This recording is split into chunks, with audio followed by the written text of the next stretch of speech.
CPP ಇತ್ತು, ಬೇಡ ಅಂದ್ರೆ ಆಯ್ತು ಗೌರ್ಮೆಂಟ್ ಅಂತೂ ಮಾಡುವ ಅಂತ ಹೇಳಿ ಸಿಗುತ್ತೆ. ಇದಾದ್ಮೇಲೂ ಕೂಡ ಅವ್ರು ಯಾಕೆ ಹೋರಾಟ ಮುಂದುವರಿಸಿಕೊಂಡಿದ್ದಾರೆ ಅನ್ನೋದು ನಾನು ತಿಳಿದು, ಹಾಗಾಗಿನೂ ಕೂಡ ನಾನು ಇನ್ನೊಮ್ಮೆ ಮುಖ್ಯಮಂತ್ರಿಗಳ ಕರ್ಕೊಂಡು ಹೋಗಿ ನಾನೇ ಸ್ಪಷ್ಟವಾಗಿ ಇನ್ನೊಮ್ಮೆ ಮುಖ್ಯಮಂತ್ರಿಗಳಿಗೆ ಹೇಳ್ತೇನೆ, ನಮ್ಮಲ್ಲಿ PPP ಬೇಡ, ಸರ್ಕಾರಿ ಮೆಡಿಕಲ್ ಕಾಲೇಜ್ ಆಗ್ಲಿ ಶೀಘ್ರವಾಗಿ ಆಗ್ಲಿ ಏನ್ರಿ, ಅದ್ರ PPP ಬೇಡ, ಸರ್ಕಾರಿ ಮೆಡಿಕಲ್ ಕಾಲೇಜ್ ಆಗುತ್ತೆ. ನಾನೇ ಕೂಡ ಸ್ಪಷ್ಟವಾಗಿ ತಿಳಿಸಿ ಮುಖ್ಯಮಂತ್ರಿಗಳಿಗೆ ಮನವರಿಕೆ ಮಾಡ್ಕೊಡ್ತೇನೆ, ಬಹಳ ಸ್ಪಷ್ಟವಾಗಿ ಹೇಳ್ತೇನೆ. ಆದ್ರೆ ಈ ಹೋರಾಟದಲ್ಲಿ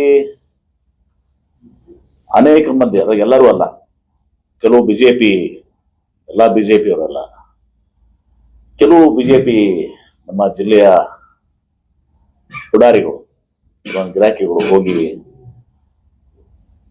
ಇನ್ನೇನೋ ಮಾತಾಡ್ದನ್ನ ನನಗೆ ಯೂಟ್ಯೂಬ್ ಅನ್ನು ಕಳಿಸಿದ್ದಾರೆ. ಹೆಸರು ನಾ ತಗೊಳಕ್ಕೂ ಹೋಗೋದಿಲ್ಲ. ಕೆಲವೊಂದು ಗಿರಾಕಿಗಳು ಆ ಕೆಲಸ ಮಾಡಿದವು. ಆದ್ರೆ ಇದು PPP ಹೆಂಗೆ ಬಂತು ಅಂತ ಹೇಳಿ ಇವತ್ತೊಂದು ದಿವಸ ಎಲ್ಲರಿಗೂ ಗೊತ್ತಾಗ್ಬೇಕು. ಈ PPP ಕಾನ್ಸೆಪ್ಟ್ ವಿಜಯಪುರದಾಗ ಹೆಂಗ್ ಬಂತು? ಬಿಡಪ್ಪ ಒಂದು ನಿಮಿಷ ಪ್ಲೀಸ್, ಕುತ್ಕೊಂಡ್ಬಿಡ್ರಿ ಪ್ಲೀಸ್. ಈ PPP ಕಾನ್ಸೆಪ್ಟ್ ವಿಜಯಪುರದಾಗ ಹೆಂಗ್ ಬಂತು? ನಾನು ಈ ಬಿಜೆಪಿ ಅವರು ವಿಶೇಷವಾಗಿ ಮತ್ತು ಹೋರಾಟಗಾರರು ಕೂಡ, ಈ PPP ಪ್ರಾರಂಭ ಆಗಿದೆ ಬಿಜೆಪಿಯಿಂದ. ನಮ್ಮ ವಿಜಯಪುರಕ್ಕೆ PPP ಆಗ್ಬೇಕು ಅಂತ ಹೇಳಿ ಒಂದು ಕಾಪಿನೂ ಕೊಡ್ತೇನೆ. ಹಿಂದೆ 22ರಲ್ಲಿ ಬಿಜೆಪಿ ಸರ್ಕಾರ ಇದ್ದಾಗ ಅಂದು ನಮ್ಮ ಸಚಿವರಾಗಿದ್ದಂತ ಡಾಕ್ಟರ್ ಸುಧಾಕರ್ ಮತ್ತು ನನಗನ್ಸ್ಬಿಟ್ಟು ಬೊಮ್ಮಾಯಿಯವರು ಮುಖ್ಯಮಂತ್ರಿ ಆಗಿದ್ರು. ಅವರು ಈ ಒಂದರಿಂದ 9/5 ಕಾಪೀಸ್ ಕೊಡ್ತೀನಿ ನಿಮ್ಗೆ. 9/5/2000 ರಾಜ್ಯದ 11 ಜಿಲ್ಲೆಗಳಲ್ಲಿ ಸಾರ್ವಜನಿಕ ಖಾಸಗಿ ಸಹಭಾಗಿತ್ವದಲ್ಲಿ ವೈದ್ಯಕೀಯ ಕಾಲೇಜು ಪ್ರಾರಂಭಿಸಲು ಹಾಗೂ ಜಿಲ್ಲಾ ಆಸ್ಪತ್ರೆ ಉನ್ನತೀಕರಿಸಲು ಐಡೆಕ್ಸ್ ಸಂಸ್ಥೆಯ ಸೇವೆಯನ್ನು 3,24,50,00,000 ವೆಚ್ಚದಲ್ಲಿ ಟ್ರಾನ್ಸಾಕ್ಷನ್ ಅಡ್ವೈಸರಿ ಆಗಿ ಪಡೆಯಲು ಕರ್ನಾಟಕ ಸಾರ್ವಜನಿಕ ಸಂಗ್ರಹಣೆಗಳ ಪಾರದರ್ಶಕತೆ ಅಧಿನಿಯಮ 1999 ಕಲಂ 4J ಅಡಿಯಲ್ಲಿ 4G ಎಕ್ಸಂಪ್ಷನ್ ವೈದ್ಯಕೀಯ ಶಿಕ್ಷಣ ಪಾರದರ್ಶಕ ಕಾಯ್ದೆ ವಿನಾಯಿತಿ ನೀಡಿದೆ. ಉತ್ತಮ ಗುಣಮಟ್ಟದ ಸೇವೆಯನ್ನು ಸಮಂಜಸ ದರದಲ್ಲಿ ಸಂಗ್ರಹಿಸುವುದು ವೈದ್ಯಕೀಯ ಶಿಕ್ಷಣ ಇಲಾಖೆ ತಡೆಪಡಿಸುವುದು. ಆಮೇಲೆ ಅದು Naveen Raj Singh, secretary to government of medical education, ಅವರು ಒಂದು ಪತ್ರ ಬರೀತಾರೆ. Letter of award LOI for providing advice services for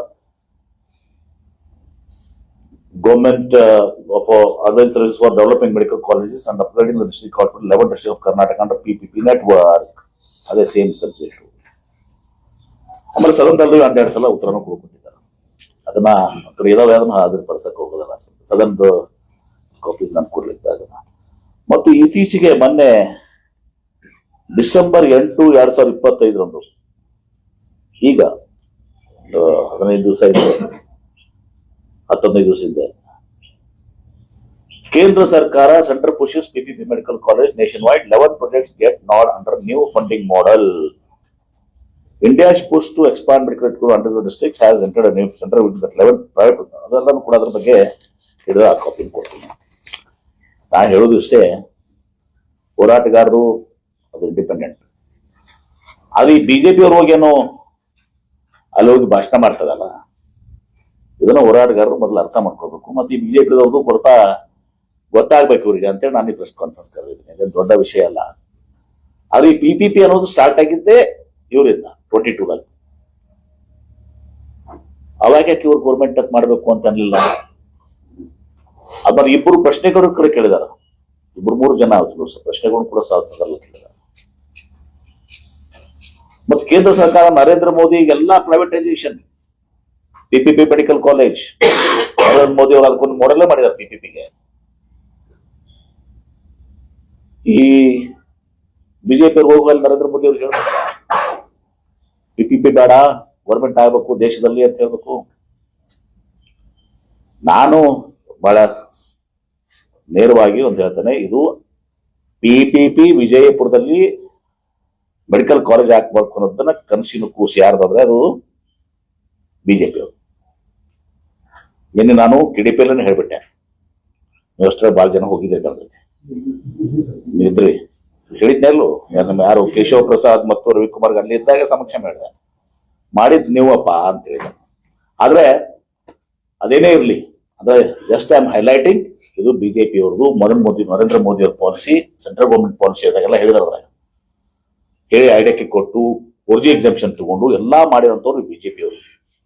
ಈಗ ಅಲ್ಲಿ ಹೋಗಿ ಭಾಷಣ ಮಾಡ್ತಾರೆ ನಮ್ಮ ವಿರುದ್ಧ. ಅವ್ರ ಬಗ್ಗೆ ತಕರಾರಿದೆ, ಹೋರಾಟಗಾರ ಬಗ್ಗೆ ನಮ್ಗೆ ತಕರಾರಿಲ್ಲ, ಸ್ಪಷ್ಟವಾಗಿ. ಇವ್ರು ಹೋಗಿ ಅಲ್ಲಿ ನನ್ನ ಹೆಸರು ತಗೋದಿಲ್ಲ, ಮರಿ ಪುಡಾರಿಗಳು ಅದಾವ ಕೆಲವೊಂದು ಗಿರಾಕಿಗಳು ಭಾಷಣ ಮಾಡಿದ್ರೆ ನನಗೂ ನೋಡಿದ್ದೀನಿ. ಅದಕ್ಕೆ ಸ್ವಲ್ಪ ಇವ್ರನ್ನ ಹೋರಾಟಗಾರರು ಇವ್ರ ಬಗ್ಗೆ ಅರ್ಥ ಮಾಡ್ಕೋಬೇಕು ಅಂತ ಅಷ್ಟೇ ನಮ್ದು. ಅಂದ್ರೆ ಇವ್ರನ್ನ ನೀವು ಇಂಡಿಪೆಂಡೆಂಟ್ ಆಗಿ ಮಾಡ್ರಿ, ಹೋರಾಟ ಮಾಡಿ, ನಮ್ಗೆಲ್ಲ ನಮ್ಮ ಬೆಂಬಲ ಇದೆ ಅದಕ್ಕೆ. ಮತ್ತು ನಾನು ಕಾಪೀಸ್ ನಿಮ್ಗೆ ಕೊಡ್ತೀನಿ. ನಾನು ನಮ್ಮೆ ಮುಖ್ಯಮಂತ್ರಿಗಳನ್ನ ಭೇಟಿ ಮಾಡಿಸಿ, ನಮ್ಮಲ್ಲಿ PPP ಬೇಡ ಅಂದಿದಾರಲ್ಲ, PPP ಬೇಡಪ್ಪ, ಗೌರ್ಮೆಂಟ್ ಆಗ್ಲಿ ಅಂತೇಳಿ ಇವತ್ತು ದಿವಸ ನಾನು ಮುಖ್ಯಮಂತ್ರಿಗಳಿಗೆ ಬಲವಾಗಿ ಅವ್ರಿಗೆ ಪ್ರತಿಪಾದನೆ ಮಾಡಿ PPP ಬಿಟ್ಟು ಗೌರ್ಮೆಂಟ್ ಕಾಲೇಜ್ ಆಗ್ಲಿಕ್ಕೆ ನನ್ನ ಎಲ್ಲಾ ರೀತಿಯ ಪ್ರಯತ್ನಗಳನ್ನ ಮಾಡ್ತೀನಿ ಮತ್ತು PPP ಅಂತ ಕೈ ಬಿಡ್ಲಿಕ್ಕೆ ನಾನು ಮಾಡ್ತೀನಿ. ಸ್ಪಷ್ಟವಾಗಿ ಹೇಳ್ತೀನಿ. ನಮ್ಗೆ ಏನ ಬಸವರಾಜ್ ಏನ್ರಿ ಹೆಡಿಂಗ್ ಬರ್ಬೇಕು ನಾಳೆ ಅಂದ್ರಿ, ಬಿಜೆಪಿ ಅವರು ಅನ್ಯಾಯ ಮಾಡಿದ್ದು, ನಂಬಿಪಾಡ್ರ ಅನ್ಯಾಯ ಮಾಡಬೇಡಿ ಅಂತ ಬಂದಿತ್ತಲ್ಲ, ಬಿಜೆಪಿ ಅವರು ಅನ್ಯಾಯ ಮಾಡಿದ್ದು ಅಂತ ನಾಳೆ ಬರ್ಬೇಕಲ್ಲ ಹೆಡಿಂಗ್. ಅದು ಏನ್ರಿ, ನಾ ಯಾರಿಗೂ ಅನ್ಯಾಯ ಮಾಡೋ ಪ್ರಶ್ನೆ ಬರೋಲ್ಲ. ನಾನು ಯಾವಾಗ ಕ್ಲಾರಿಫೈ ಮಾಡಿದ್ದೇನೆ. ಅಲ್ಲ, ಈಗ ನಾನೀಗ ಆಮೇಲೆ ಬರೆದು ಕೊಡುದು ಬಿಡುದು ಅದೆಲ್ಲ ಪದ್ಧತಿ ಇಲ್ಲ. ಸುಮ್ಮನೆ ಅವ್ರಿಗೆ ಯಾರಿಗೋ ತಲೆಗೆ ಹಾಕಿ ಸುಮ್ಮನೆ ದಾರಿ ತಪ್ಪಿಸ್ತಾ ಇದ್ದಾರೆ.